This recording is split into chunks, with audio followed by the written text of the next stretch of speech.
নমস্কার বন্ধুরা, আমি মৌসুমি রান্নাঘরে আপনাদের স্বাগত। আজ আমি রান্না করব থোড়ের মশলা ফ্রাই। থোড়ের মশলা ফ্রাই রান্না করার জন্য এখানে আমি থোড় কেটে ধুয়ে নিয়েছি। কড়াইতে তেল গরম হয়ে গেছে, দিয়ে দিব। স্বাদ মতো নুন দিয়ে দিব, 7 চামচ হলুদ গুঁড়ো দিয়ে দিব। ভালোভাবে মিশিয়ে অল্প আঁচে ঢাকনা দিয়ে দিব।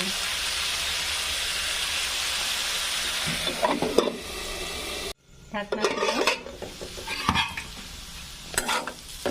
2 পাশ উল্টে পাল্টে ভালোভাবে সেদ্ধ করে নিয়েছি। এইভাবে মাঝখানে গর্ত করে অল্প একটু তেল দিয়ে দিব।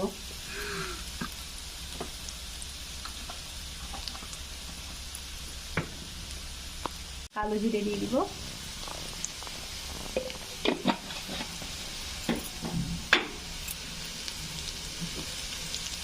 সেরা কাঁচা লঙ্কা দিয়ে দিব,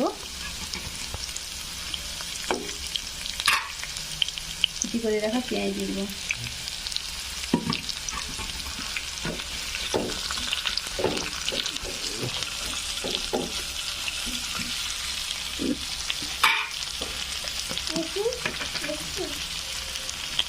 অল্প একটু লঙ্কা গুঁড়ো দিয়ে দিলাম।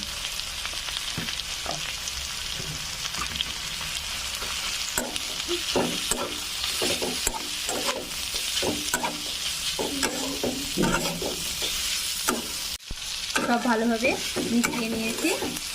এইভাবে আরো কিছুক্ষণ ভালোভাবে ভেজে নিব।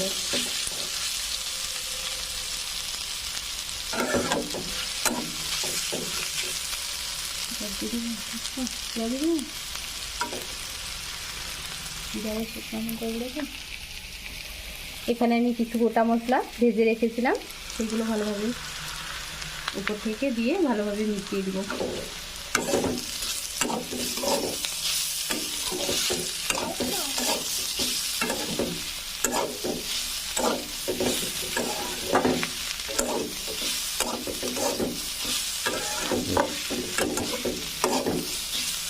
হয়ে গেছে।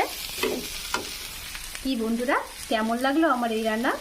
ভালো লাগলে লাইক, শেয়ার ও সাবস্ক্রাইব করতে ভুলো না কিন্তু।